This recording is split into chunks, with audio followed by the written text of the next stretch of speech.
this webinar on their MS Teams platform, and the property maintenance professionals who initiated the idea and suggested the questions for the survey that many of you completed and that is going to guide the discussion today. After the presentation of information, there will be time for Q&A.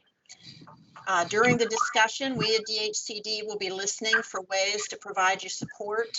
And I also want to let you know that this webinar will be approved for 2 hours of continuing education. That continuing education is submitted just like any other non-classroom continuing ed, as in code hearings. And if you have any questions, you can send an email to the Code Academy at vbca.dhcd@dhcd.virginia.gov, vbca@dhcd.virginia.gov, or just reach out to one of the Code Academy team, any of whom will be able to help you through that process. With that, it's my pleasure to introduce Mr. Gary Green, Property Maintenance Official for Arlington County, Virginia, and Michelle Coward, City of Richmond Operations Manager for Property Maintenance Code Enforcement. Again, many thanks to all of the property maintenance professionals that supported this effort. Gary and Michelle, over to you. Okay, thank you so much. What I'm going to do is put some slides up about what our intentions are today. But before I do so, I'd like to solicit your assistance. Those of you that are coming on to the call and into the room, if you kindly silence your microphone, we're getting an extreme amount of feedback. I'll show you in just a moment. If you're not certain about how to do that, it's pretty easy, just moving your mouse down.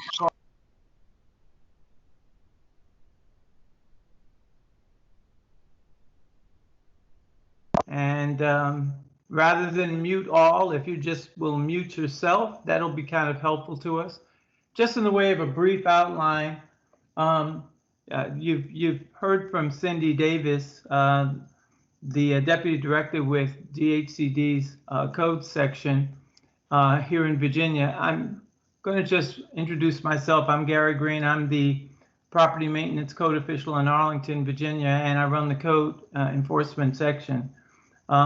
This survey itself, or this process, was born out of the issues that have been surrounding us relative to COVID-19. And during the time when the governor's announcement came about, we really were reaching out to others in the Commonwealth and around the country to find out how they were responding, those of us that are involved in the maintenance of existing buildings. And so a committee of folk got together, kind of formalized our discussions, began to reach out to one another. And there was an opportunity during a virtual inspection forum that was put together by Shahriar Amiri for us to begin to extend our discussions out a little bit more with what's happening with existing buildings and the responsible persons that are going to be dealing with them. So the hope is that you'll get something out of this forum. We're going to glean out best practices. We're going to discuss what we found. We're going to go through the survey itself, which is really important. The maintenance survey results will be led by our moderator. During that time period, we won't be taking direct questions audibly, but we're going to encourage anyone who has a question or a comment anywhere along the way to use the chat function that's associated with Microsoft Teams. Now, we know this is a new format and that a lot of us are learning how to use it and use it appropriately. But I'll give you some tips in just a moment about what's really important. And one is, if you can kind of be in a quiet space when you speak, so that we can hear you, and if you speak directly to your mic, any feedback, and we'll probably speak up to ask you to either lower your volume or to move your speaker away from where you're generally speaking, your actual audible speaker away. We'll have a group discussion, the dogs as well. We'll have a group discussion on the inspection summary, and we're really looking for some impact from a set of panelists that we'll pull together, as well as a discussion about best practices. At the end of this, we have a pretty robust opportunity to get into some dialogue about questions and answers, what you're experiencing, and some of the things that we're finding in the Commonwealth and pieces we've been picking up from around the country. We have a number of persons that are involved, starting with the group that came together to try and glean these best practices. We got on phone calls very much before the declaration by the governor, and it continued thereafter. Earl Weaver is the chair of the Property Maintenance Committee and also supervisor with the City of Richmond. Philip Pugh is the former chair of the Property Maintenance Committee for VBCOA and a division chief with the Property Maintenance section of the City of Alexandria. Christina Jackson is an education chair with Virginia Building Code Officials Association and also a team leader in the City of Norfolk. She was primary to getting this question asked and answered by participation in the virtual inspections format. Jumping over, John Santafamia is a supervisor, lots of years of experience, that's joined us here in Arlington. And our moderator for the session is Michelle Coward, an instructor with the Jack Proctor Virginia Building Code Academy and operations manager with the City of Richmond. That being said, we're going to get into the meat of the issue, and I'm going to go ahead and give control to Michelle so that she can take it away.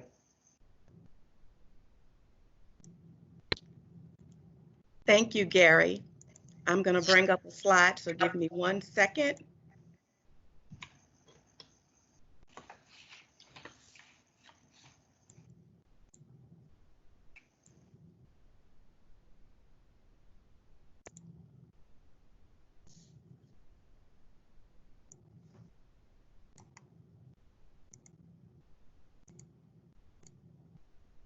As Gary stated, we're all learning Microsoft and all the special things it can do. I would like to echo Cindy's thank you for joining us on this forum. We are pleased with the responses that we've received and appreciate your willingness to share the next couple hours of your time with us. As we focus on property maintenance operations during the COVID-19 pandemic, I will be going through the survey and providing brief input into the outcome. Please enter any questions and comments that you may have as the survey results are being presented, and they will be addressed at the end. Okay. This survey was sent out to 95 code officials throughout the state of Virginia. There was a very short time frame for the code officials to respond. Responses were received within 48 hours of the survey being sent out, with a high participation rate. This shows the need for this forum within the property maintenance community to take place. Out of the 95 code officials that were sent the survey, we received responses from 50 officials, which is a 62% response rate. This survey consists of 10 questions, and we will be going over them. The first 2 questions of the survey will address what task property maintenance inspectors were conducting prior to the state of emergency being declared that they may not be able to currently perform or now perform at another level or with different protocols in place. The first question, which inspection responsibilities were your property maintenance inspectors required to address prior to the state of emergency declaration on March 12, 2020? As the survey results came in, it showed that 95% of the Virginia Maintenance Code was able to be done on the exterior, 76% was able to be done on the interior. Localities were doing 60% of trash and refuge, 56% of inoperable and abandoned vehicles, and rental inspections at a 35% rate.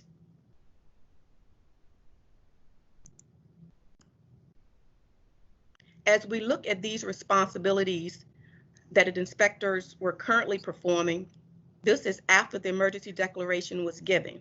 So now the declaration is in place, and we're talking about which inspection responsibilities are your property maintenance inspectors currently able to perform. And again, the code officials were given several options to choose from. And we found as we looked at those responses that doing inspections of the exterior under the Virginia Maintenance Code was at 80%. Prior to the declaration, it was 95%. Overgone grass and vegetation is currently at 62%, and prior to it was at 60%. Trash refuge was at 53%, and before the declaration, it was at 60%. The inspections that they are currently performing at a lower rate are interior inspections of the Virginia Maintenance Code, which is currently at 22%, but previously, prior to the declaration, was at 76%. Elevator inspector is currently at 20% and previously was at 33%. Rental inspections are now at 11% that were currently at 35%. This shows significant reduction in interior inspections, whereas those inspections conducted on the exterior had minimum change.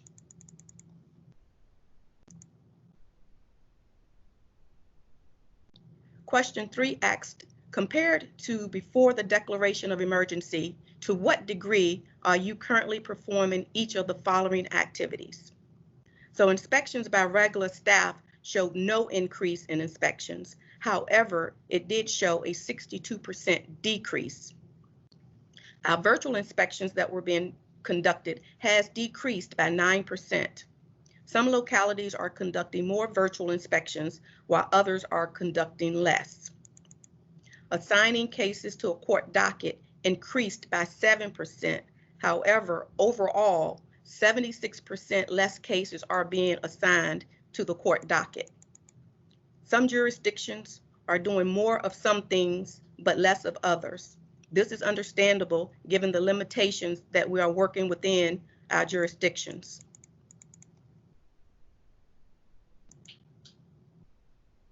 On question 4, again, the code officials had the opportunity to make multiple options.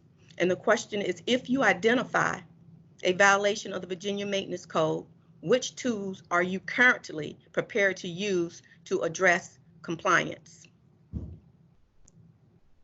The top 3 methods that localities are currently prepared to use are notice of violations at 82%, correction notice or letter at 69%, and the right end under other was door hangers and verbal warnings at 24%. This is pretty consistent with what localities have been doing prior to the state of emergency. However, we do see that 6% of the respondents indicated that they would not issue a notice while the declaration is in place. We know that gaining compliance with the Virginia Maintenance Code is why property maintenance inspectors exist. There are many ways to gain compliance, and as inspectors, we use all of them at some point within our work week. This question spoke to, if a violation is identified, how would you address compliance expectation? The results showed that 60% of the respondents would extend the default compliance period, 63% would make a telephone call to the owner, and an additional 58% would make a call to the complainant. What this shows is that increased communication is important for compliance.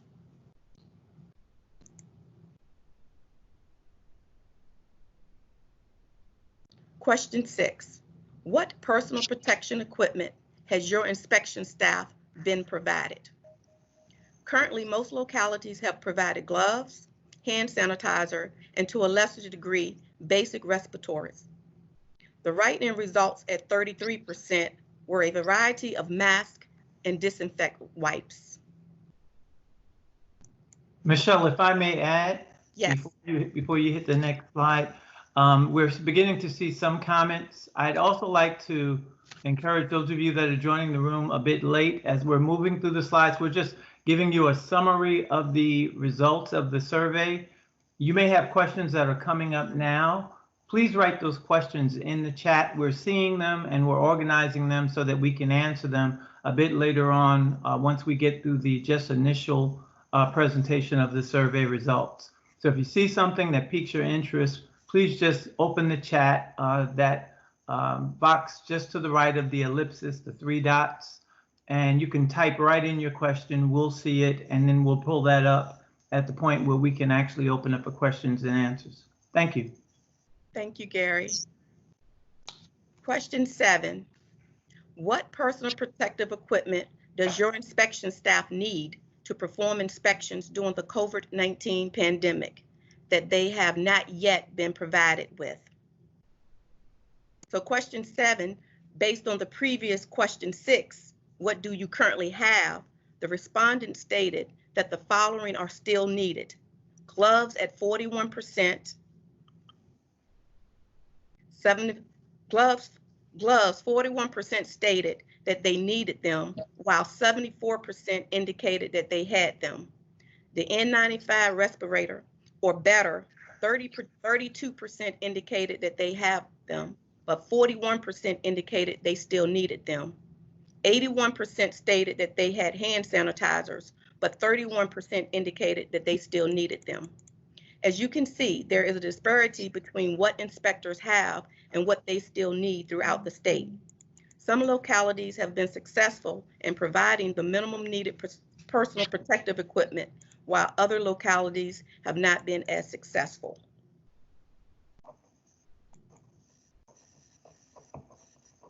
We could not do the survey and not ask the question and not ask the difficult question about the effect of COVID-19 on our inspectors. This question asks, what concerns have your inspectors raised regarding the performance of duties during the pandemic? We were not surprised with the finding of contact with public showing at 73%. This is the method that is most used within the property maintenance community to both educate our citizens and to enforce the Virginia Maintenance Code and other ordinances within our locality. Likewise, inability to ensure social distancing standard at 47% was not a surprise. Inadequate PPE at 33% is a repeated concern throughout this survey. The right end was fairly high at 33% and stated overall fear of the unknown and inspectors being required to conduct interior inspections. Which takes us back to contact with the public. We know that a lot of localities have changed how they conduct business and what business they are currently conducting.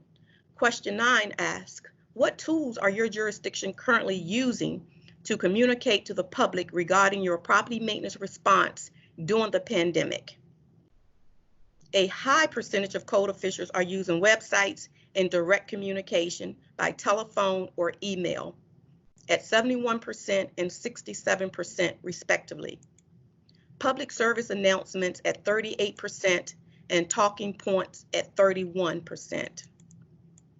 To ensure that the message is relevant and accurate, website updates and public service announcement messages should come from someone within the agency.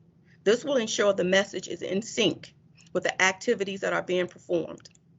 Likewise, the talking points should be consistent among inspectors and they should be positive. The final question of the survey relates to essential and non-essential personnel. The current status across the state varies. Some localities are closed except for essential employees.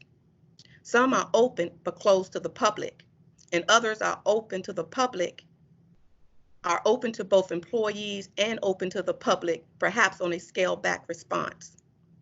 The response of the code officials indicated that 85% of property maintenance inspectors are essential, while another 15% are not essential. We will talk further on essential versus non-essential and what impact that has on property maintenance inspectors and state law later in the presentation. Okay. Now that I have gone over the results of the survey, and hopefully you've entered your questions and comments into the chat, we will look a little closely at a few of the questions in the survey. We will do this with the help of our panel members who will help engage conversation, and this is an opportunity for you to share some of your insight and thoughts. The first question that we will revisit will be question 2. The major concern from this question is conducting inspections that require contact with the public, and Christina Jackson from Norfolk will start the discussion.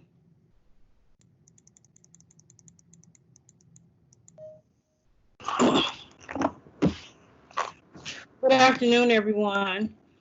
So when we ask this question is because we want to know what are some protocols that have caused this big change, or what are you doing to directing your inspectors to do when out in the field? For instance, are we asking inspectors to focus on vacant properties? And if someone in the neighborhood comes to them, do they come out and they use the car as a barrier to maintain that 6 feet social distancing rule? Are we not addressing properties that we believe to be occupied? How are we getting the messages out, sending out notices of violations and those kind of items?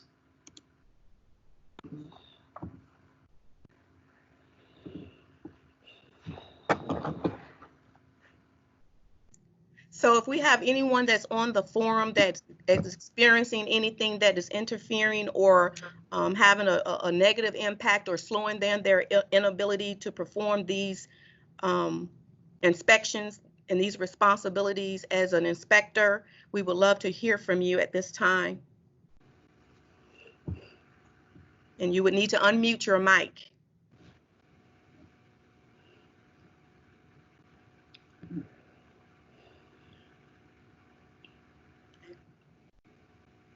So everyone is pretty good with this slide and feel comfortable that they're doing what is necessary within their communities to address what's going on with the current inspections that's being performed and not running into any major roadblocks that they would like to share. Okay. So I did get a feedback question.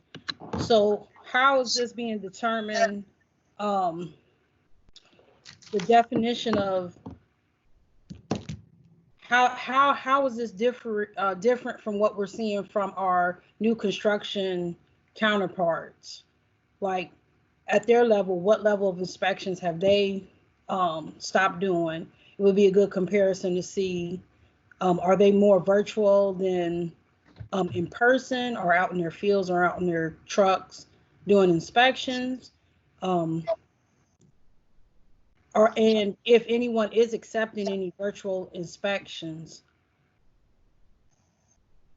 and not to get to the legal part of it, but if anybody is accepting those. Michelle, I'll take a first tackle at part of that question. This is Gary. We are finding in our particular community that commercial activity is going on. It's greatly reduced from what it would normally be at this time of the year. This is really the height of the construction season here in Northern Virginia, but it's still going on. Contractors and developers have been able to provide some element of protection with social distancing.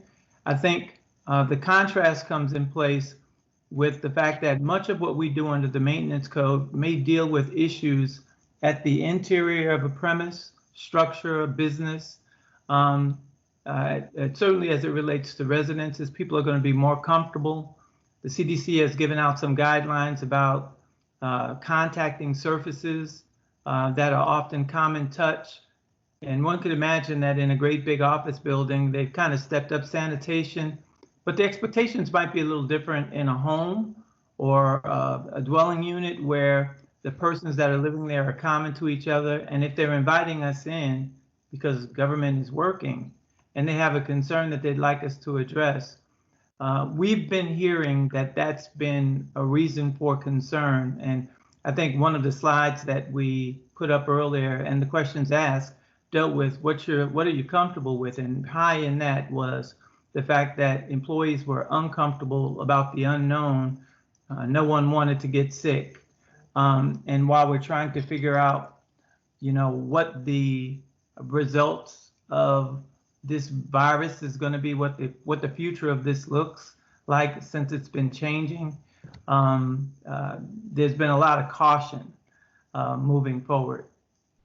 At least that's what we're seeing in Northern Virginia. We have been able to get some construction-related work done, although to a lesser degree.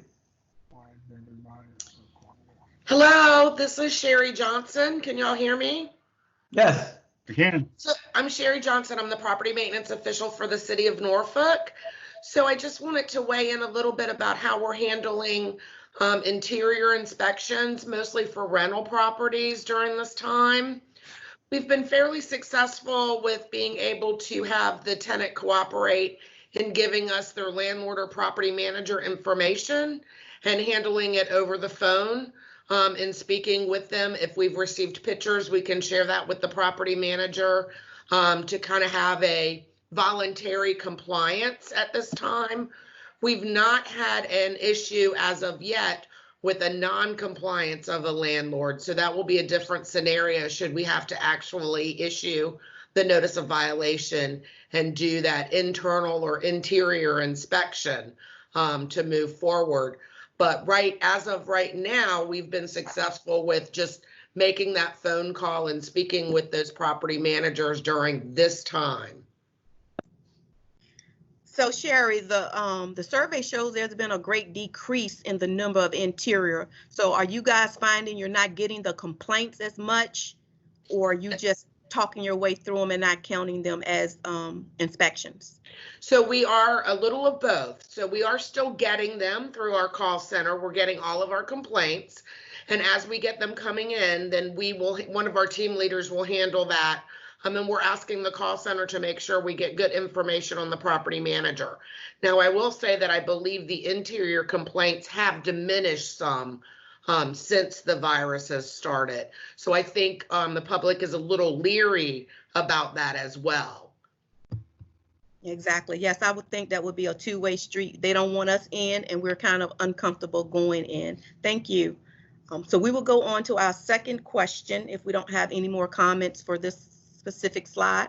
I do have a comment to Sherry's note, and that was that she is still seeing complaints. And the question that I might ask of persons that are on the call and in the room right now is, to what degree are those of you that are here in the space now seeing an increase in complaint activity? That's not a question that we asked during the survey, but some communities we've noticed that things have changed from some of the proactive work that we've been doing, which might be to a lesser degree, but we're seeing because people are at home, certainly where there's a denser population, people are closer together, living on top of each other, there's issues with complaints that are coming in. Are you seeing, and you can just answer in the comments in the chat, are you seeing an increase in complaint activity? And if so, what is the increase that you're seeing? We could talk about how you're addressing it, but just answer that for us. It will help us as we go forward in this review. Thank you.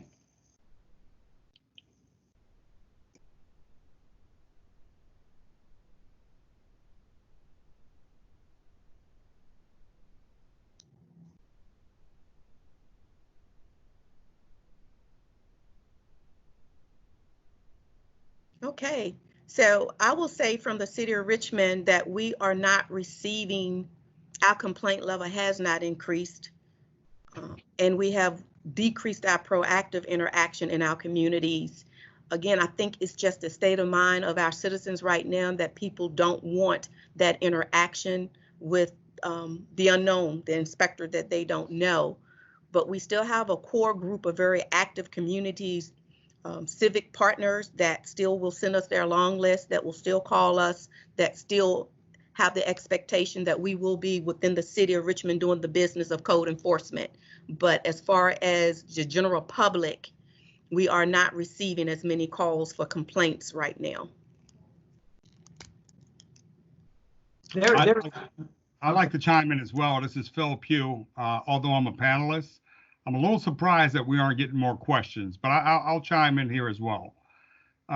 Here in the city of Alexandria, our interior complaints have been greatly reduced.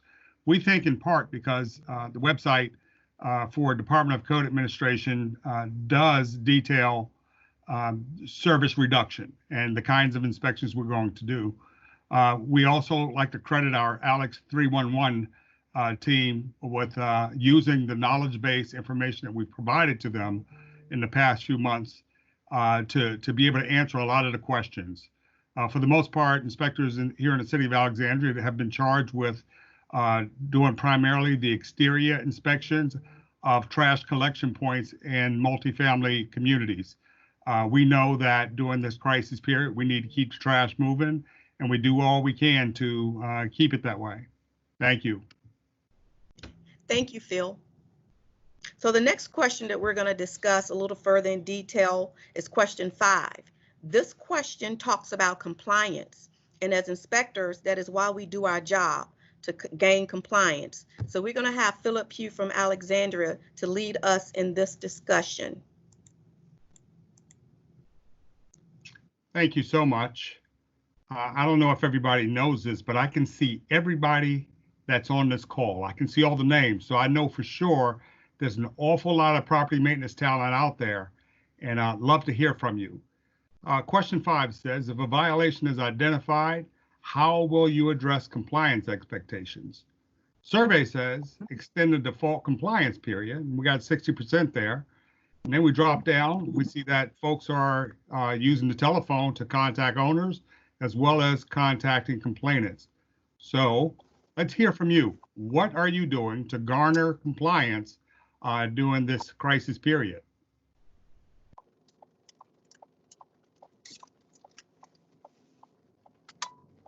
Do we have one?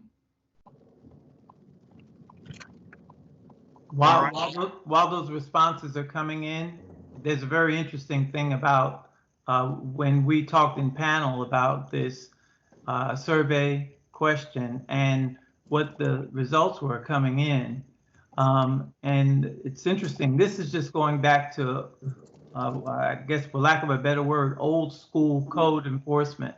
And that is picking up a tool, that being a phone or getting an email address or sending a letter or doing something that causes a dynamic conversation with the property owner or complainant. I think one of the things that is very interesting that made sense is the top one here, which is providing an extended period for compliance. Many of us in our communities, I'm looking at the list as well, Phil, of officials that have joined the call. And many of us give a default compliance period of 30 days. But we've been playing with doing an automatic extension of that because it may just be more reasonable, even if a property owner, through a correction notice or a violation notice, received a statement that something needed to be corrected. If they're not able to do the work themselves, they're going to have a challenge to get a contractor to come and get that work done.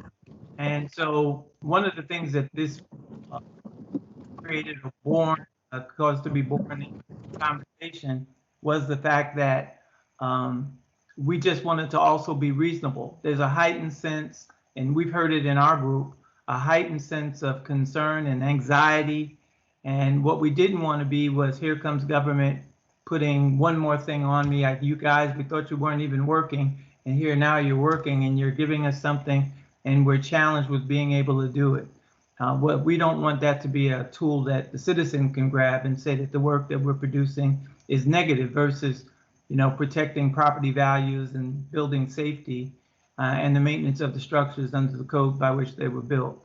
It'll be real challenging. Hope that adds a different perspective to this question. Thank you, Gary. One more thing I just wanted, when we were preparing for this, in my notebook, I jotted down on some things about property maintenance and this work that we do, this thing that we love, and some things come to mind that I'll share with you very quickly. Quality of life. Property maintenance inspectors basically are protectors of the housing stock in whatever locality you're in. I don't know, I'm surprised by the quiet, that property maintenance inspectors are some of the best negotiators out there and storytellers, as evidenced by a lot of your documentation. The fact that you are able to talk people into compliance without a violation notice is priceless. Sometimes it comes in the form of a door hanger. Sometimes, like Gary said, it's a simple phone call to a property manager that you've already developed a relationship with over the years. We'd love to hear from you, and if not here, please do write in your question. Thank you.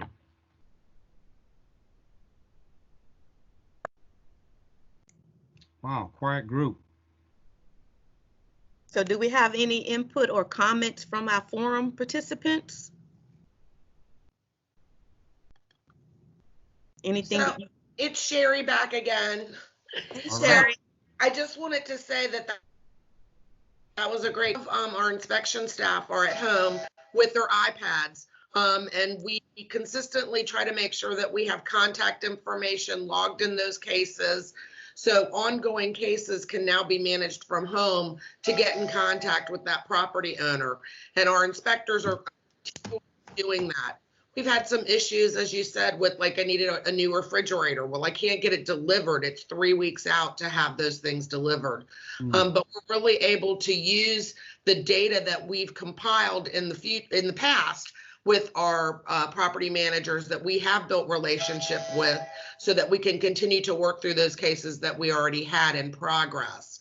So I think that's invaluable, that we caught that data and we're able to use that now.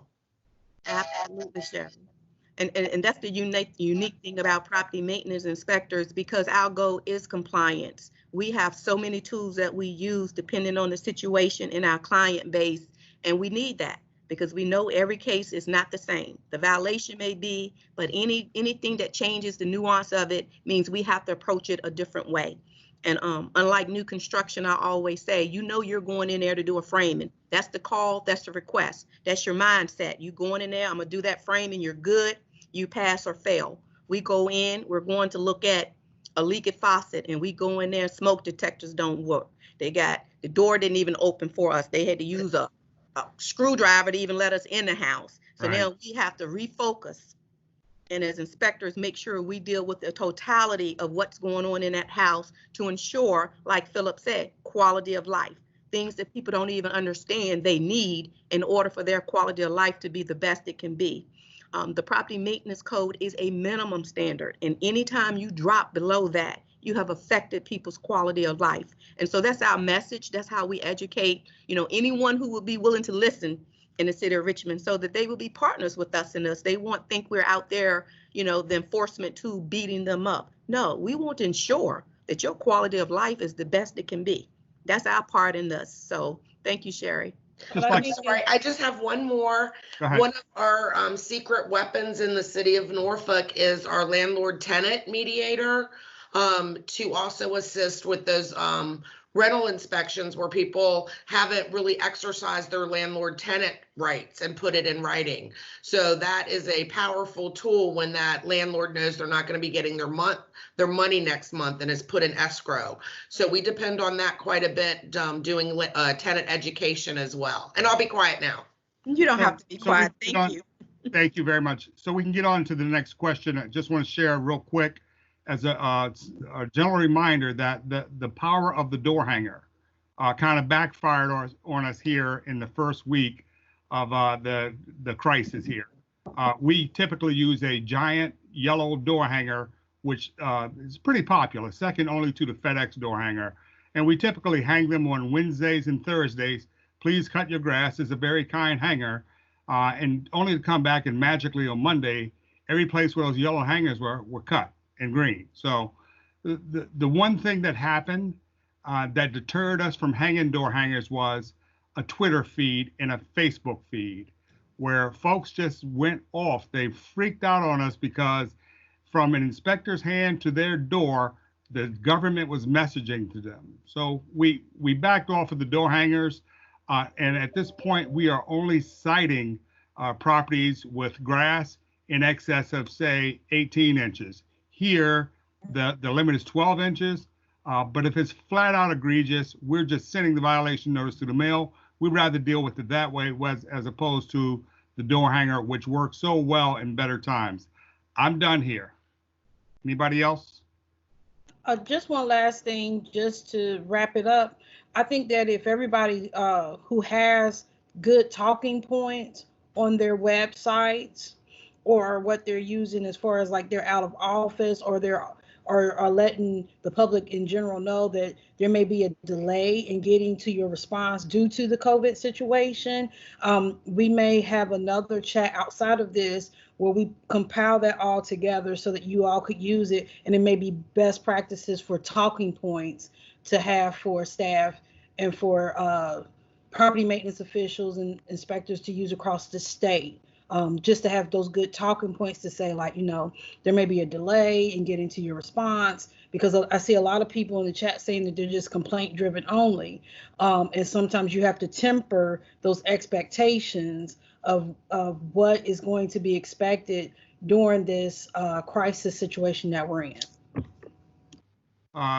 Thank you for the opportunity to even pose this question. I'm going to hand this back over to Michelle, the moderator.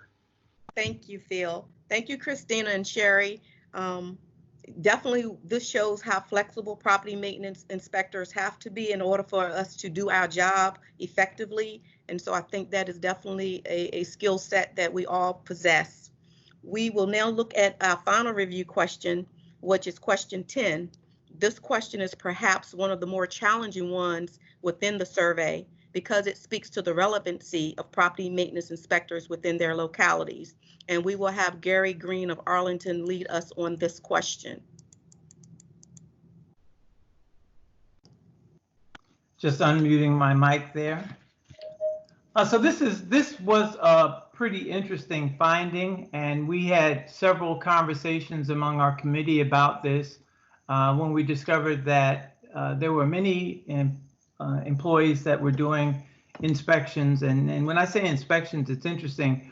The arm of this was that Virginia Maintenance Code is literally the regulatory tool that causes us to be out there doing inspections of the existing structures to protect the safety of the occupants that are there. And it's interesting, even if a community hasn't adopted the Virginia Maintenance Code, many have, and probably 90% of the population of the state. When I was co-chair, I did a survey, about 90% is covered by maintenance code standard. The other communities that have not elected to adopt the Virginia Maintenance Code are still required to address complaints that are forwarded to a building official that deal with an existing structure and the report of an unsafe condition. The issue is you don't know if it's valid or not until you investigate. So we are compelled with the use of the word shall in the Code of Virginia to do that investigation if that report comes in at an existing structure. And so what this illustrated a little bit to us was maybe a lack of understanding about what the maintenance code actually does, or how we address an unsafe condition under the code, how we go about getting into that, and how we elevate it, triage the case, setting out different timelines for compliance, making a determination whether or not the property should continue to be occupied, whether or not it should move to court. Really, really high level stuff. And I pointed out when we were talking that if we remember the first slide, that'd be slide 1 or 2, which really asked a question about what are you doing and what were you doing before March 30th and what are you doing after March 30th. And before March 30th, there are 18 items listed, 2 of which have to do with the Virginia Maintenance Code directly. Maybe 3 if you include the rental inspection program. All of the rest of them are local ordinances that cause maintenance inspectors in most localities to become combination inspectors, if you will. They have the responsibility of dealing with more than one code. Many have a responsibility for doing zoning enforcement. In addition to noise enforcement, we saw a light ordinance enforcement issue that came up. Lots of different local ordinances, and the larger part of our community of inspectors actually has a responsibility to respond to emergencies under our offices of emergency management. If we're activated, and if we're so classified and we're activated during a hurricane, a tornado, an earthquake, we've had that here, we're going to have our staff out in the community and surveying to perform safety inspections very rapidly. And I got concerned when I saw that some municipalities have determined that, well, this work is not really essential that you're doing, when in large, the maintenance code issues are just a small portion often of what we are carrying. And that portion being regulated at the state level, we can wind up before the State Technical Review Board. There's a high degree, criminal misdemeanor, a high degree of focus on making sure that we do that right. The local ordinances tended to be, I know in my jurisdiction, the ones that kind of stick us in the mud a little bit, because there's sometimes a lot of interpretation from other officials who don't necessarily do the enforcement work that we do. And it gets muddy, it gets very difficult. You can kind of be overruled, even just based on the fact that it can be used politically. Not this time, let's move it on. So when you have something that happens in a community, a tree bisects a home, there's going to be an expectation that government should do something. Now the question is, who are those government agents that are about doing that? So again, state law is driving a lot of the activities. Out of the 18 items that were listed, 15 of them have nothing at all to do with the structure, but we're out addressing those issues as well. When I spoke about this earlier, I thought in part it was a matter of communication. Many of us, and I think when we spoke with the state initially, thank you, Cindy, by the way, we talked about sending out information to property maintenance officials that are listed on the DHCD website and designated by their localities, and to functional leads, because we realize in a lot of sections of the Commonwealth, the persons who really are responsible, maybe an operations manager or a supervisor that is reporting to someone who actually may have a dual or triple role. I'm the director of the planning department, I'm the building official, and I am also the property maintenance official. That's a lot of responsibilities. When you consider that as a building official, as the building is being built or renovated or demolished, those activities are going to come on cue. But the maintenance of all the buildings that are in the portfolio falls to the maintenance officials and the technical assistants that are charged to make sure that they're maintained equitably. So it gets to be a very interesting thing for us.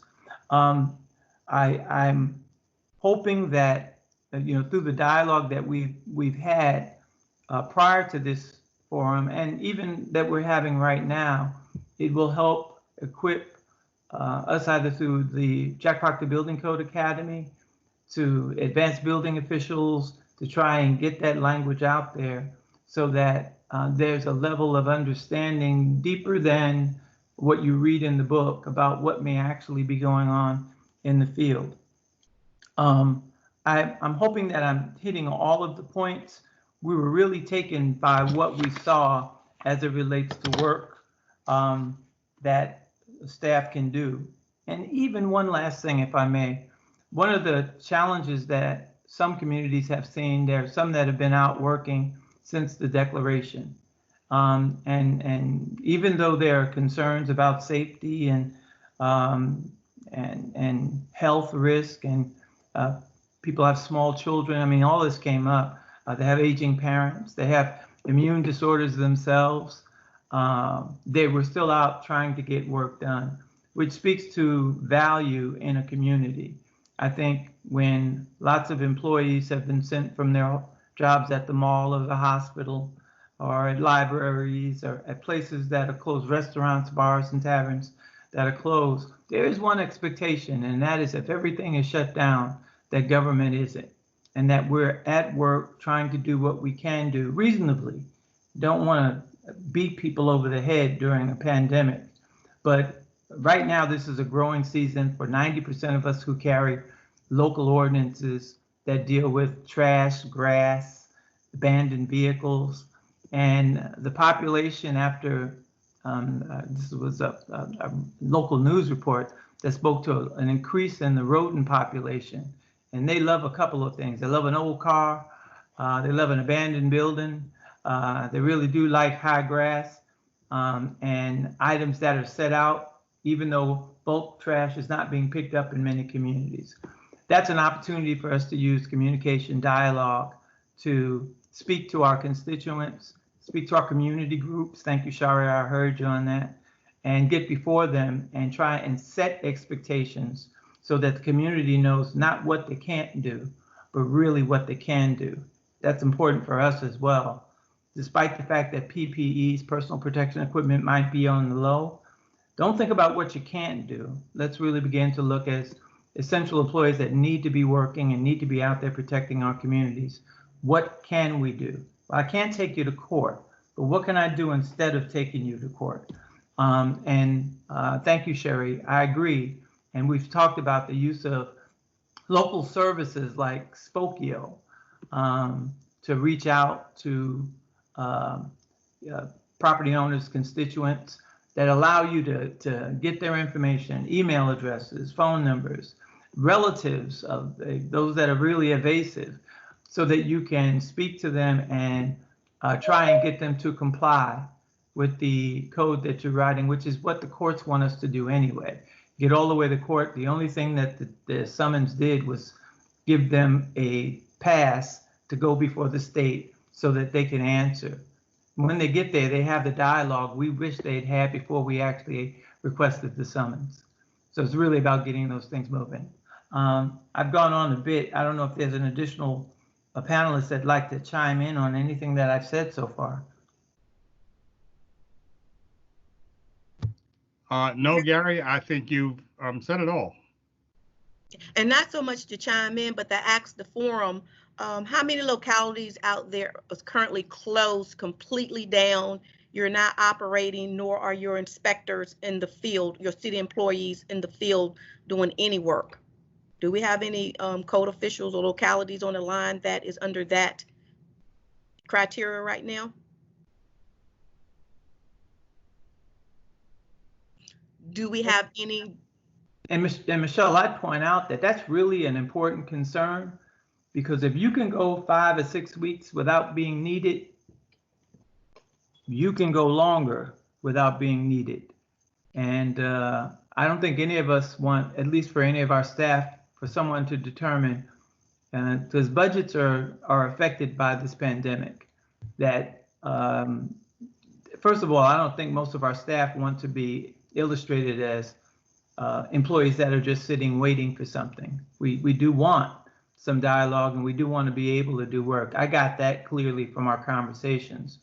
But the other side of that is, if you can go a long period of time and nobody seems to be complaining that you're not working or that you're not providing a service, that can be very risky when budgets are challenging.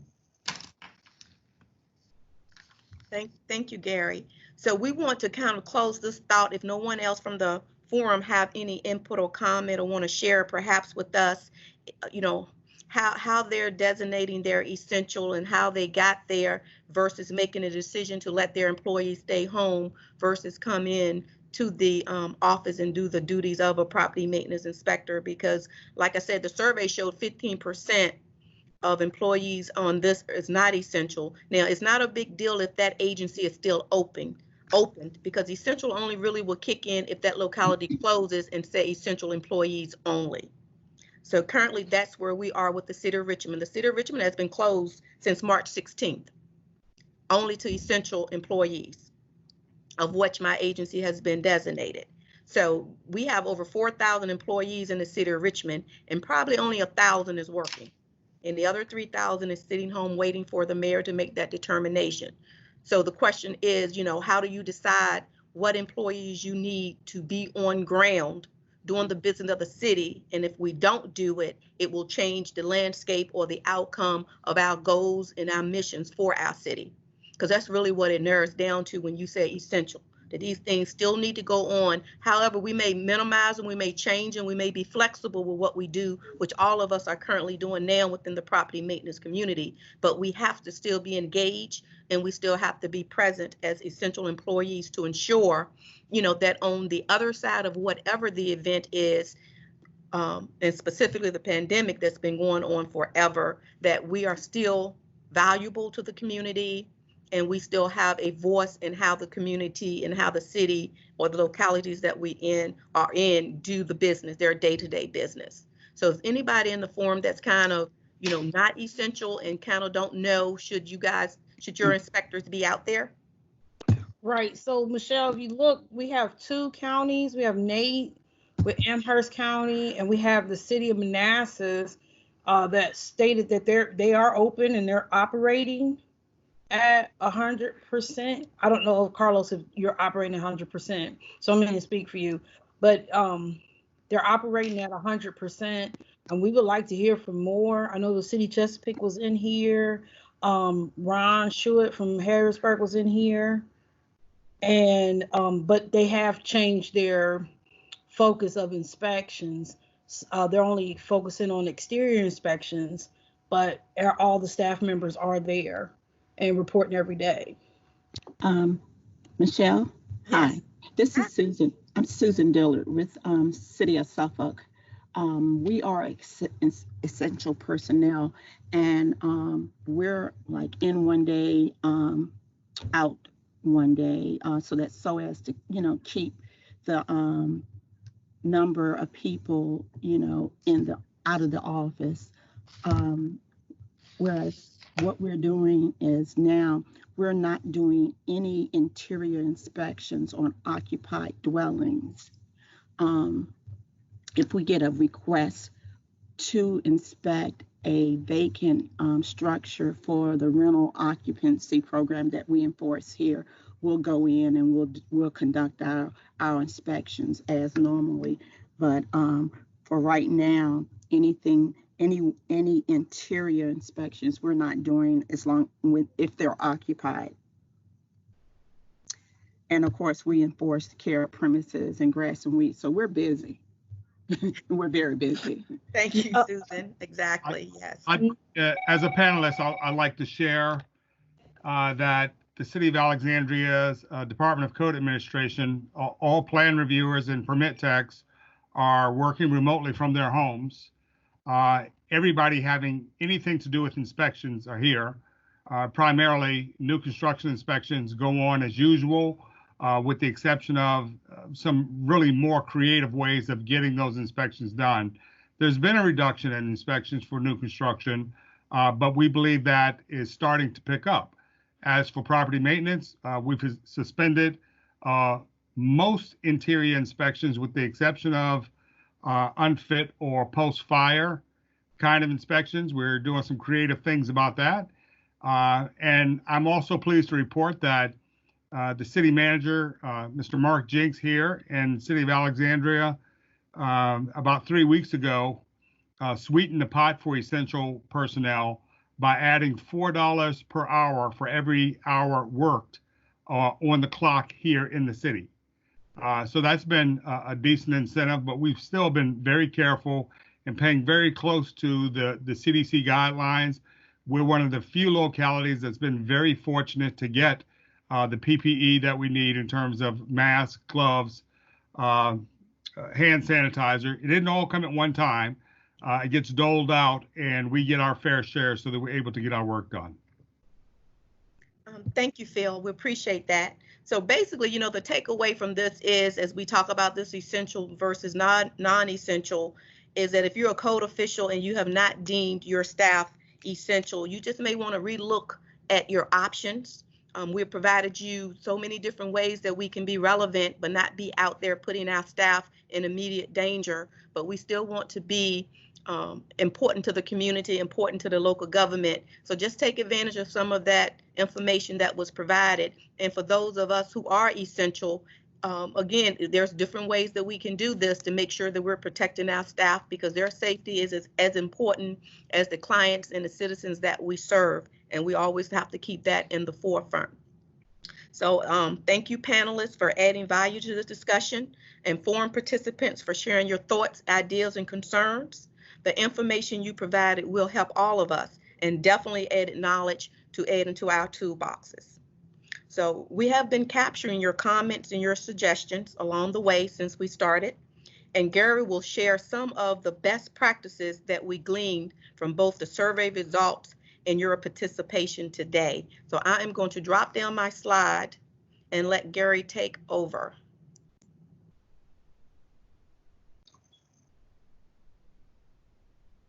Okay, great. Thank you, Ms. I see you. Did she say let Gary take over? Well, not take over, take over. Oh my goodness. So there's certainly a lot of information that we've been receiving on the back end. Some of the comments are coming in external to the chat. We'd actually like to get you to respond directly in the chat. It's so that's going to be preserved. Again, this is being recorded, and so what we want to do is make sure that those concerns get up there, and even the chat will be open for a little bit after this session closes. But you know, Gary, yes. I'm sorry. There's a question that's come up, and I'm apologize if I'm jumping the gun, but there seems to be a determined a wordplay on whether you've been determined essential or declared essential personnel. That goes back to that last slide. So how many people are determined to be essential versus declared to be essential? So it sounds like semantics a little bit to me. I don't know what the author of the question might be, pressing for. But if writer, if you happen to be in a place where you can be audible, if you can just click your mic and maybe you can expand that for us just a little bit, this would be a great opportunity to try and clarify what you mean so that we can answer.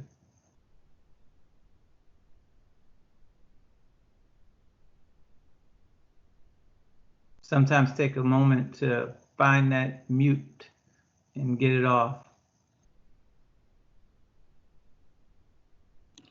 It's in the chat. If they feel more comfortable saying it in the chat, that's fine. Okay. All right. For me, the terms are very, very closely related. In some communities, they have been giving letters so that in case the hours became more restrictive, that you could be out or you had to come from one state to another in order to do your work, you'd have something that would say that you're out for an official reason, when the government has been basically saying the only reason why you should be out is for essential use. So I'll hold for a bit of clarity on that, unless there's another panelist that has, wants to take a stab at it.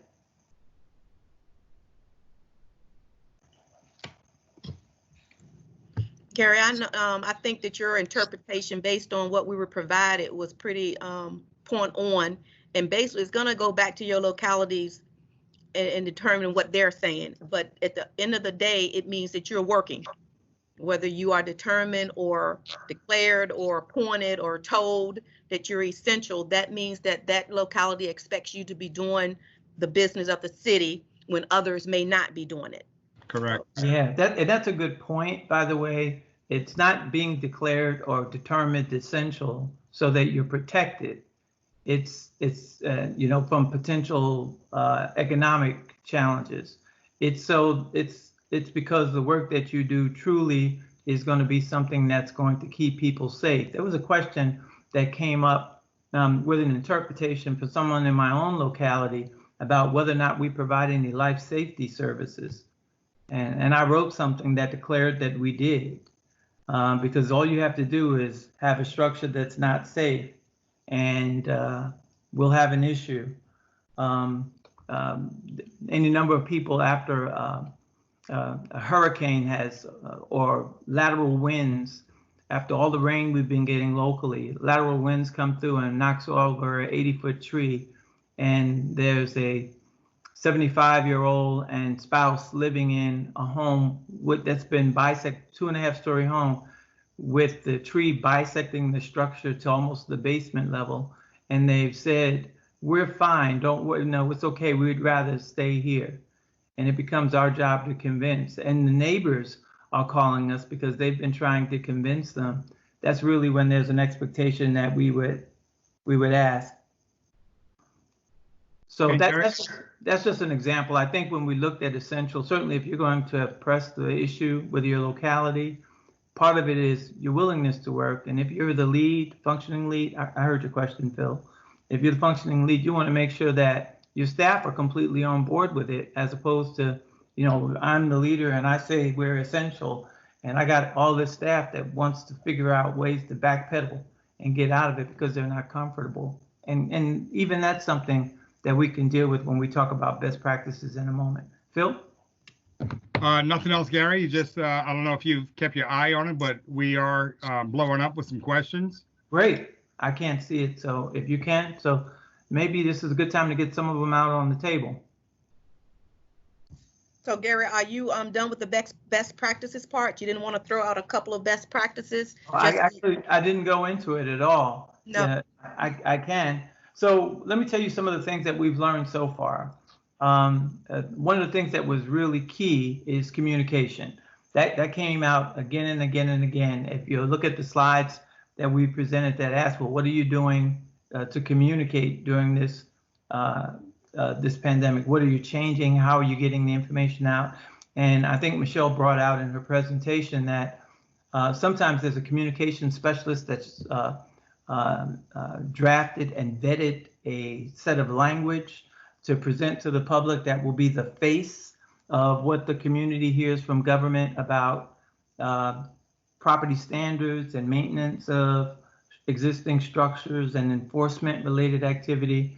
And the people that are actually doing the work may be silent. What will be very important is scripting. We heard that this was really key. Inspection staff, people that are in the public doing the work, that are being approached by people, want something to say so that they can talk about social distancing without being offensive. And I think we all know, given the type of, you know, the work that and services that we do, we perform them to the general public. And that means the people that, you know, are really grounded and sure and understanding and trying to understand. And then there's the person around the block at the corner that nobody talks to, that they want us to go talk to and engage with. We have to be able to communicate in such a way that we don't offend either by going too low or by going too high, but just kind of being in the spot where we're trying to focus on the issue at hand. So communication is important. And the scripting, look, if someone approaches you with this particular issue, we want to communicate this. Let's give it a try. Let's say this. And you can role play in your team environment with your staff to try and get them comfortable with whatever the pieces are. What we also heard was that it was important to speak with the complainants, adjusting expectations. In my community, we've discovered that people are home and they're irritated by noise. We've got a local noise ordinance in a very, very densely populated community, and people move into that particular area with the expectation of absolute quiet. Next to the Amazon H2Q site, I want silence. And well, wait, let's see, is it unreasonable? They're doing the work during the day. They stop at 6 o'clock, they start at 7, and I just think it's unreasonable. Can you put it off? Yet there's an economic engine that's driving that activity, and they're just people that happen to live in a large urban environment. So communicating to the complainant about hearing their issues and what's reasonable is really important. Same is true with owners who will sometimes put up the excuse that I'd like to fix that problem you're talking to me about, but I can't. And so the pieces become, and again, we're using our tongue or writing emails to try and get dialogue with them and get them talking. If someone is silent, you don't know where they are. But if you can be Socratic, asking open-ended questions, you can find out where they are. Well, you can't get it done. Well, what's the problem? Well, I don't have the money. Well, how much does it cost? Right? Because if it's a cost issue, then maybe we can steer you to some resources. Or, well, I don't know, I just don't have any money. Well, that sounds like an unacceptable excuse. If you get them into a compliance mindset, do one thing out of a list of 10. Just let's do the one. and then we can coach you to the rest. Halfway through, we say, you've got it half done. All you have to do is complete the next 5 items and you're all good. So that's important, communication, answering questions, providing scripting, reinforcing that. Heard really some good things from Shelley in Norfolk that dealt with landlord-tenant mediator, using rent escrow accounts when people, and this is an interesting tool. I worked in another jurisdiction and rent escrow accounts are really popular. You want to really get a property owner's attention that's wayward, just legally interrupt their rent. Often when it's going through a rent escrow process, certainly through some mediation with a landlord-tenant group, there's protections that are in place. And we could bundle that issue together just by pulling the property owners together with the tenant to try and work it through, realizing that sometimes it's the property owner that's kind of messy and slick. Other times it's the tenant. And when we first enter the conversation, we don't know which one it is. The use of daily logs. In most communities, the work that is being done is the inspectors are assigned to go to specific areas to get their work done. Now, as you can recall from the slides, there were many activities that could be done on the outside of properties. Again, 15 different activities other than maintenance code that we might be out there doing. But specifically as it relates to going on the insides of properties for rental inspections or through a rental inspection program or dealing with a derelict building, vacant building registry checks, or the inspection of no hot water or leaking plumbing or flooded basements or a roof that's caved in or a ceiling that's fallen down or electrical outlets that don't work and smoke detectors that are inoperative. All of the issues that we'll get at one particular point or another that relate to a place where someone may be residing. Our ability to have dialogue, get them to communicate with us what the issues are, and then us go out to investigate is going to be important. The daily log is a tool that can be used for contact tracing. So one of the things that came high is that inspectors were concerned about their own personal safety. Again, I've got small kids, I've got an elderly parent, I'm sick, my kids are sick, you know. I don't feel comfortable, I've got lots of anxiety around this. If for one reason or another, a site that a person has been in, has been found to be an area where there's an infection or someone has been under quarantine, then through the use of contact tracing through either the health department or some cases fire department, what they're doing is reaching back, providing an address to find out who may have been at a site. The importance of that is that if someone is declared to have been exposed to the virus and we had an inspector that was there and we didn't know, we can't protect them and say, hey, you need to go get checked. Hey, you need to get yourself isolated for a period of time so that these things can be checked out. PPEs, personal, were really key. And the issue was, I can't do work because I don't have. If you don't have a whole list of items that we have listed there, the question is, what can you do with the items that you have? And if you've got limited resources to go on the inside, if you've got gloves and respirators but no disinfectant, what can you do? If you're sharing a car, what protocols have you put in place so that I use the car one day, someone else uses the car the next, protocol for cleaning up the property and following through that way. The use of virtual inspections came in play for post-fire inspections. We're doing that in Arlington. This goes back to the webinar that Shawar Amiri led for and shared on the DHCD website, that you can actually have someone walk through, guide you through. There's some standards that are out there in place. And as a committee, we can come together to create some more of our own so that that tool can be used. Challenges, if we have to do criminal enforcement, there are challenges with using someone else's evidence. But that's a bigger discussion that we're beginning to work in. And Michelle, I see you, so I'm trying to be mindful of time. So actually, a little past time. So Okay, if you give me one, wrap it up in like 30 seconds. I sure can. Key is being reasonable. Be reasonable with your expectations. Be reasonable with what you can do.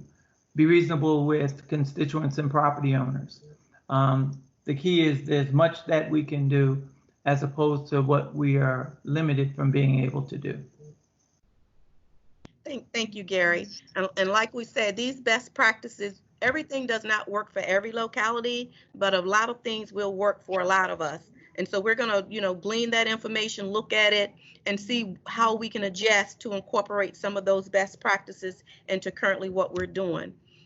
But the meat of this forum is to deal with you on some questions and answers that you have put into the chat.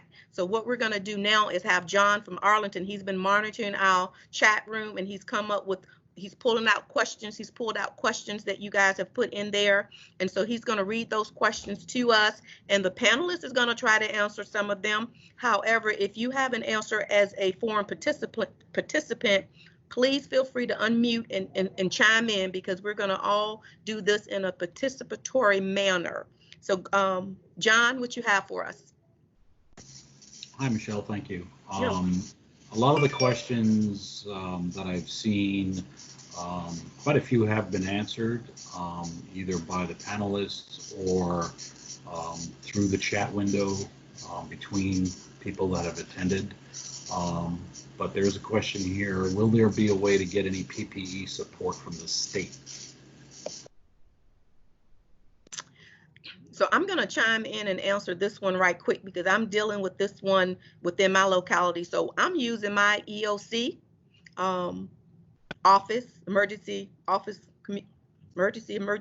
communication office to request the stuff that we have. And I'm sure that they're pulling it down from the state. And that has been pretty successful for us. We've been able to get things that when we try to order it online or through other supply methods, it's just not there. So it becomes kind of different when you have not activated it, even though we're in a state of emergency with the governor, if your locality has not kind of geared up in that posture. So it's going to really depend on what's going on there, because it has to feed up from your local government up to the state. So yes, they do have this equipment. How you get it depends on how your EOC is operating with them and communicating with them the need that you have. Does anyone else have a different method that they know of?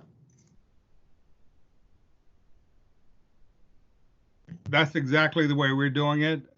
We tried to get ahead of it once we got wind of COVID-19 and, went through our normal ordering channels, and then it dawned on us, we have the EOC at our disposal, and putting in a request for first mask. We were told that surgical masks were being redirected to healthcare workers. And at that point, CDC chimed in and said, well, hey, here's a formula for cloth face coverings. And our EOC was prompt to get them to us within 2 or 3 days.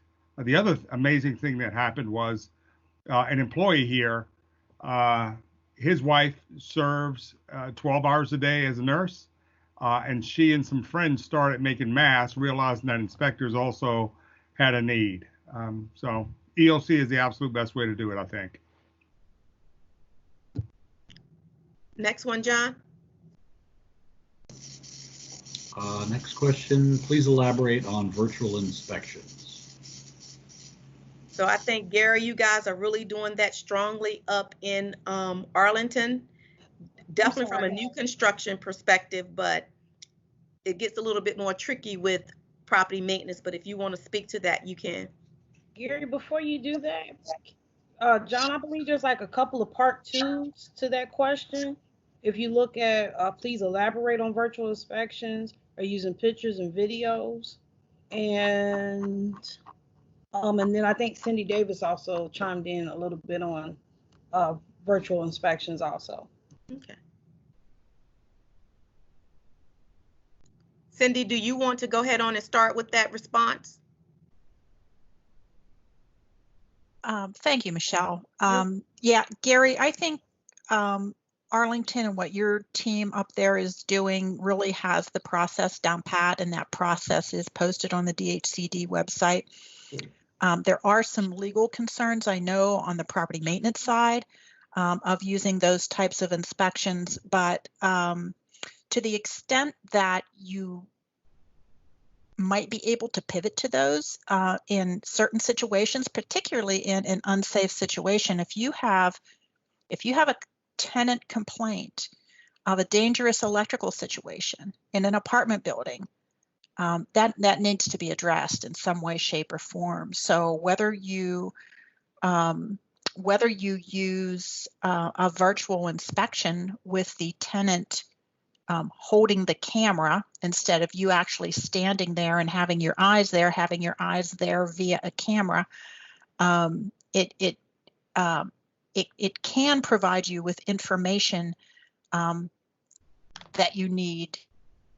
It comes to that. I am fully on board with Phil. I believe it was you that said, property maintenance inspectors are masters of negotiating, and amen, brother. You are right on that. I mean, that really is the way to get it done, is through negotiating. And so if you can use some of those photographs and pictures that you have obtained virtually in gaining compliance, I mean, whether or not down the road they're admissible as evidence really is a very different issue than just addressing the issue itself. And the other thing that I wanted to bring up related to that, and maybe this would have fallen into the best practices area, or maybe an alternative practice area is a better term for it, and that if you believe you have an unsafe situation that you are required by law to address, and you have staff that are fearful, and for whatever reason a virtual inspection is not an option because let's just say maybe the complainant is elderly and just does not understand how that would work or how to do it.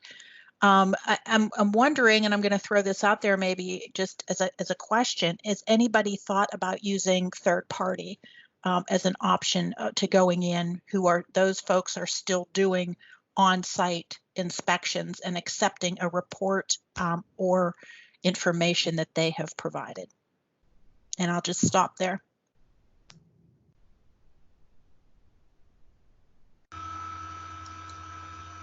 Cindy, maybe I can share some thoughts. This is Shariar. I've been listening to this wonderful webinar. So I've been in contact with our health director in Arlington for quite some time now, in the past couple of days. And in case of interior inspections, what Dr. Vargas told me, that their health inspectors are still out there in person doing it. In restaurants, their CPS inspector go to individual homes, and I asked them the question about what type of a protective equipment they need. He said for the type of work you guys do, surgical mask and gloves should be adequate. But he couldn't even overemphasize. So many times he said the social distancing is the key. Before you go to an inspection, if you have to, make sure your inspector, you know exactly where your inspectors are going, who they are in contact with, because if something happens, they need traceability for that inspection. And he insisted to say that if somebody doesn't maintain social distancing, he strongly advised you just walk away from it. And so he gave us some talking points, some tools that we are going to be talking in Arlington, not only with our regular inspector, with our code enforcement, but something that at least he didn't say absolutely don't go, but you got to be very careful and set the stage for doing in-person inspection. Thank you, Shara. Before we leave, we need to wrap this particular segment up, but and as it relates to virtual inspections, thank you, Cindy, and thank you, Shari. Cindy did point out that Shari's presentation is available on the DHCD website. there are challenges with criminal enforcement using evidence. It comes to the rules of evidence chain, and it's very difficult to present evidence that you have not gathered yourself because you can't testify to it. If you're doing a criminal prosecution, that's going to be challenging. There is some language we probably need to work out in committee about communities that have got civil infractions, like the city of Alexandria and the city of, or the county of Prince William, that have made entire section of Chapter 3 of the Maintenance Code a civil infraction. And that's a tool because the weight of the evidence changes. It's beyond a reasonable doubt for criminal. It's the weight of the evidence for civil. And we might have some room to live there. But that's, I think, a deeper conversation. Virtual inspections do work with a correction notice. With a violation notice, it's completely different. And I think we talked about that a little bit as a tool. A violation notice and a correction notice are related. The violation notice has standards that are defined in the maintenance code. Thank you, Gary.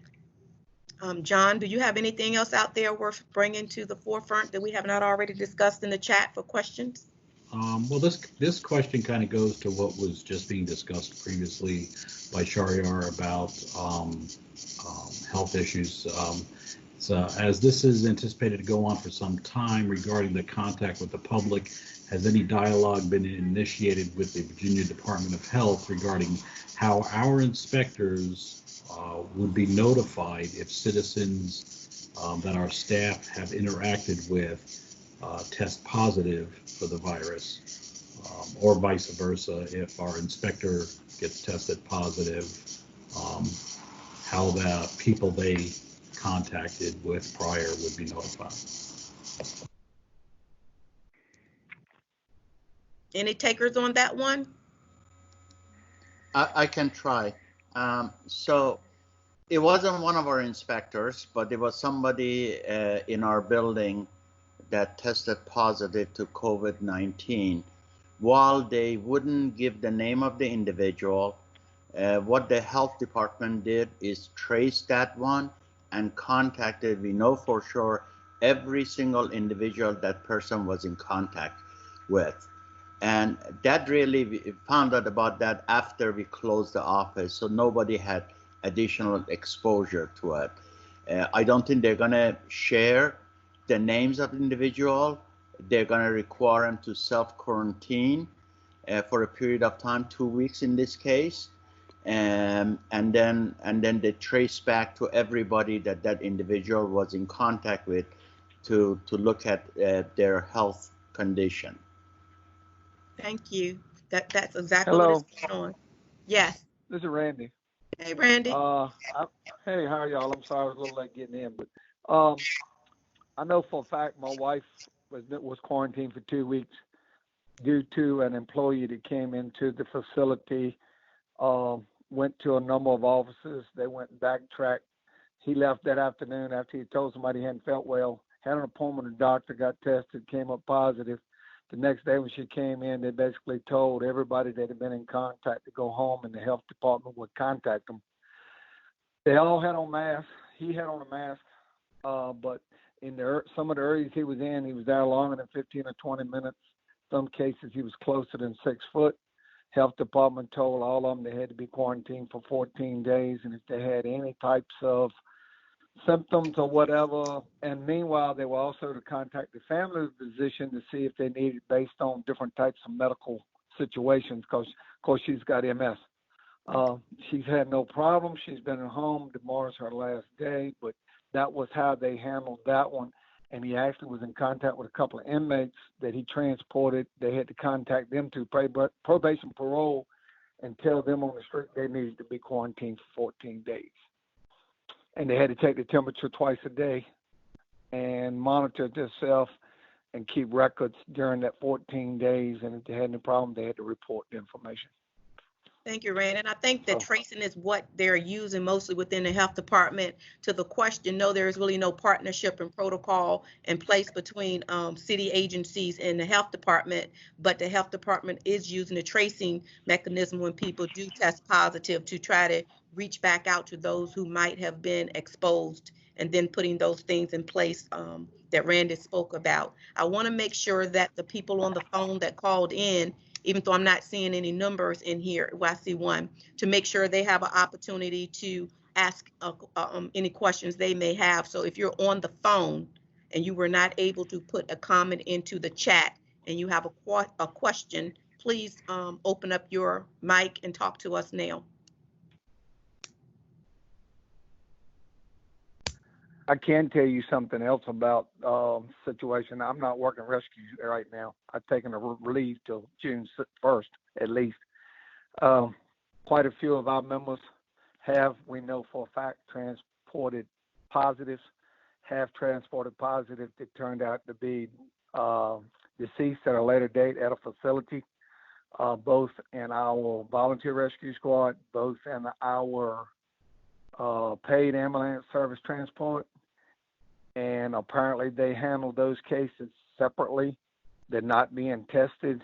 They're required to be. They do check with them to make sure they were all wearing PPE and all that, but none of them, to my knowledge, have been placed where they could not continue to run calls repeatedly just because they transported a patient that was positive or ended up at some point deceased. So I guess they're handling it different with nurses, doctors, and with EMS and fire situations. They must be handling that different. But even if I were doing that, I would have some real concerns that, because you've got these people repeatedly going into these situations, and we deal with them out here on the street daily. And I got friends that have been running all these calls the whole time, and none of them have been tested to date.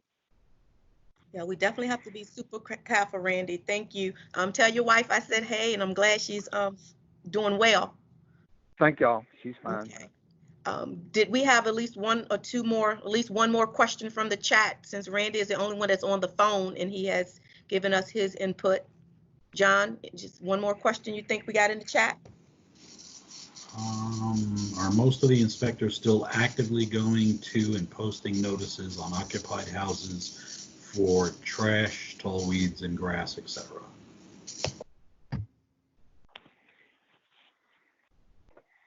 This is Phil, City of Alexandria. We are. I mentioned earlier about leaving door hangers on people's houses. It triggered a Twitter feed that several residents jumped in on, so we pulled back from doing door hangers. We're dropping notices in the mail, and no, we're not posting anybody's structure with a notice for grass. City of employees doing the same thing. We're sending certified letters to the property owners, not posting anything on the doorways. The property maintenance guy's mailing out the information, or either he's got phone contacts that he's contacted them and still mailing out, so he's got the information to show that he contacted them. What about posting a stake or posting the notice on the stake in the property? No, we haven't been posting anything specifically on the property. We're not posting anything unless it's we've deemed it an unsafe structure. Yeah, correct. Okay. I think that pretty much answered that question. Are we good in the chat for questions, John? Yes, I believe so. So Earl, were you able to pull up any comments that you want to share, just general comments that was made in the chat that you would like to share with the forum? City of Chesapeake said they're posting notices on mostly vacant properties. And if the notice is to be posted on the occupied property, inspectors have been provided disposable gloves to use if needed. So that's pretty similar to us in Richmond. City of Manassas is making more phone calls and emails and avoiding face-to-face interaction. Let's see.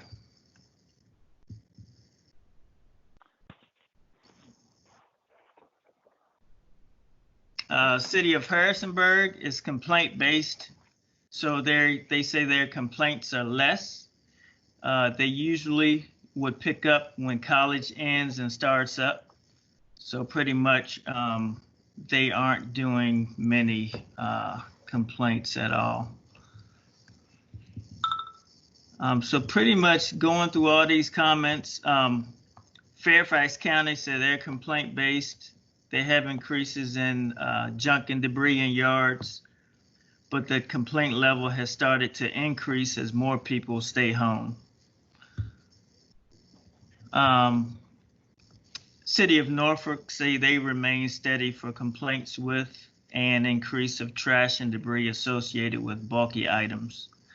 So pretty much, I think basically all the localities are pretty much the same, give or take a couple different items that each one of us do different as far as ordinances.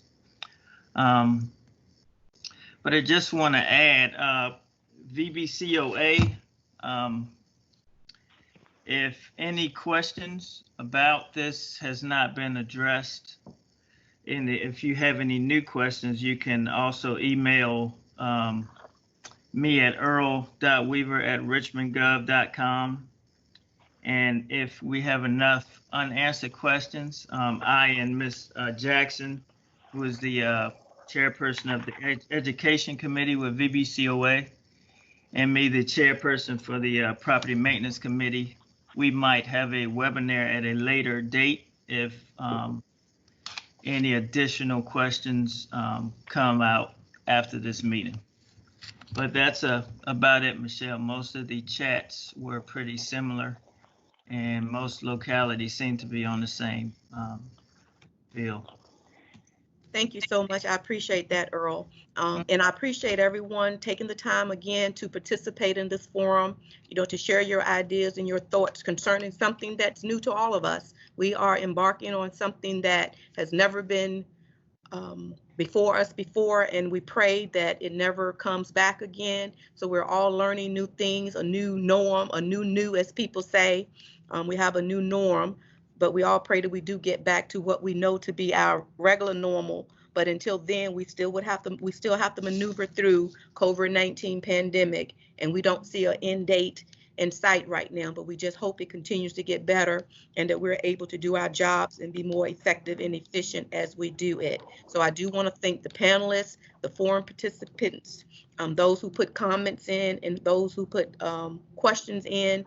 And like Earl said, there might be another opportunity if we garner enough interest, or if people still feel that there's a need to continue this conversation, because property maintenance typically do not get the opportunity to share some of the challenges and some of the good things that we do in the community on a broader scale. So I'm very excited, and I was very pleased to have the opportunity to do this as the moderator for this property maintenance forum. So again, I want to thank everybody who tuned in to this, and we appreciate you sharing your time with us. At this time, I will definitely turn it over to Gary Green to close us out. And again, thank you. So Michelle, thank you for being the moderator of this, and thank you for those of you that have participated.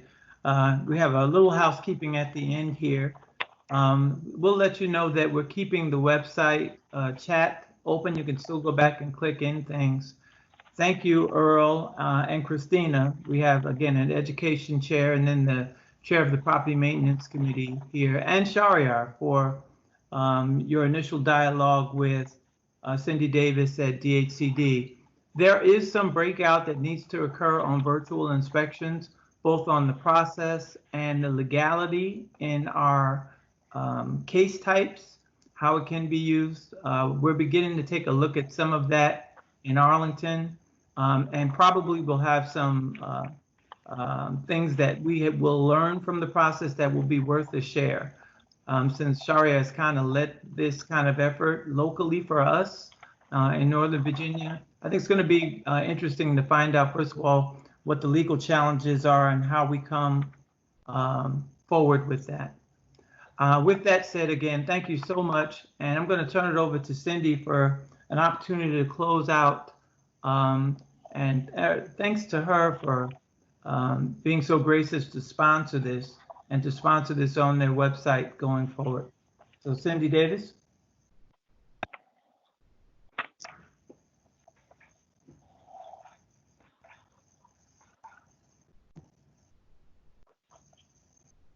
Cindy Davis?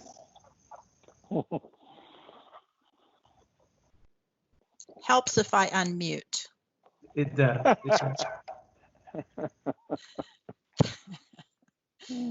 Oh, thank you, Gary, and thank you, Michelle, and everyone for sharing this information and providing the opportunity for dialogue today. A special thank you. I want to do a shout out to Raj and Eng for the very fast turnaround on administering, formatting, and analyzing the survey questions and results.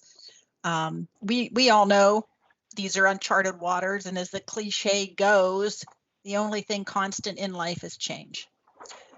So some welcome that more than others, but right now we don't have a choice.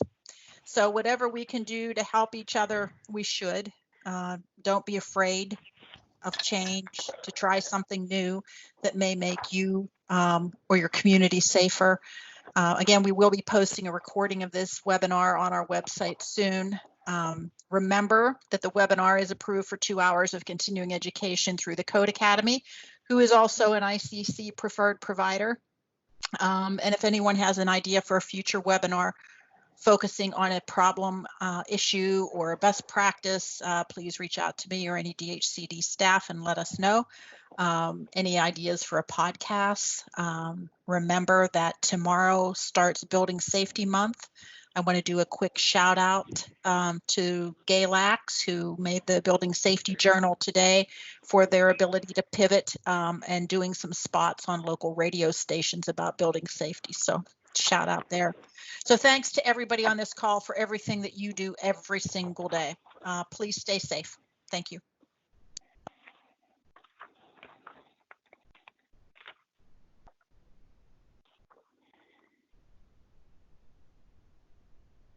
Hello, thank you.